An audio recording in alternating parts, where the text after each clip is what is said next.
Hello friends, welcome back to my channel passion for literature. और आज इस video में बात करेंगे हम एक और इम्पोर्टेंट टॉपिक की, द लॉस्ट जनरेशन। अगर इसके टाइम पीरियड की बात करी जाए तो टर्म लॉस्ट जनरेशन जो है वो रेफर करता है वर्ल्ड वार फर्स्ट के टाइम पे ही जो यंग पीपल थे, जो उस टाइम पे जवान हुए थे और जिन्होंने जो वर्ल्ड वार फर्स्ट के टाइम के बाद का टाइम पीरियड जो है एक्सपीरियंस किया था, उसको जो है लॉस्ट जनरेशन कहा जाता है। वर्ल्ड वार फर्स्ट जो है ह्यूमन हिस्ट्री का सबसे डेडलिएस्ट, सबसे दर्दनाक कन्फ्लिक्ट माना जाता है। और इसकी वजह से जो जो विनाश हुआ था वो, और जो राजनीतिक उठापटक हुई थी, और जो मानसिक रूप से जो ट्रॉमा हुआ था, बेचैनी थी, जो तनाव था, उसको जो है उसके बारे में ये मेन इसका संदर्भ रहा है। मिलियंस ऑफ सोल्जर्स जो वर्ल्ड वार के बाद लौटे थे वो डिसइल्यूजन थे कि जो उनके, क्योंकि उनसे पहले वर्ल्ड वार फर्स्ट से पहले जो उनके आइडियाज थे देशभक्ति के, ऑनर के, प्रोग्रेस के, वो सारे के सारे अब मीनिंगलेस हो गए थे वर्ल्ड वार फर्स्ट के बाद।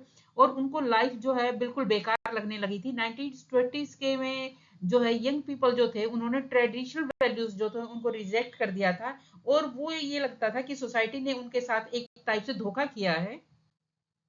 अगर इस टर्म की बात की जाए तो ये फ्रेज जो है पॉपुलर किया था लॉस्ट जनरेशन अर्नेस्ट हेमिंग ने अपने नॉवल में 1926 के अंदर the sun also rises.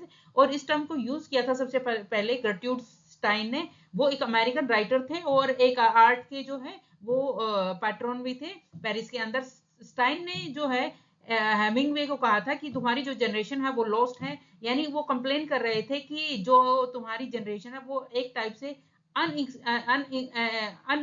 Inexperienced है और अनस्किल्ड है वार के बाद। तो स्टाइन ने ये मेटाफोरिकली यूज किया था, एक रूपक की तरह यूज किया था कि एंटायर जनरेशन जो है वो एमलेस है और मोरल लॉस हो चुका है इसका, इसलिए उन्होंने यूज किया था इसको द लॉस्ट जनरेशन। अगर फेमस अगर करेक्टरिस्टिक की बात की जाए तो इसके जो लॉस्ट जनरेशन की थी, डिसइल्यूजनमेंट था। इसके बाद यहाँ से जो था चले गए थे लोग यूएसए छोड़ के यूरोप में। उसके बाद जो एक्सपेरिमेंट हुए थे नए नए लिटरेचर के अंदर, लाइफस्टाइल के अंदर, उन्होंने पुराने नॉर्म्स को पूरी तरह से रिजेक्ट कर दिया था। मटेरियलिज्म जो है वो आ गया था। लोग जो है प्लेजर के लिए अल्कोहल का, पार्टीज का, ट्रेवल का यूज करने लगे थे। लोगों के अंदर एक फीलिंग आ गई थी कि वो रूटलेसनेस की फीलिंग उनके अंदर आ गई थी।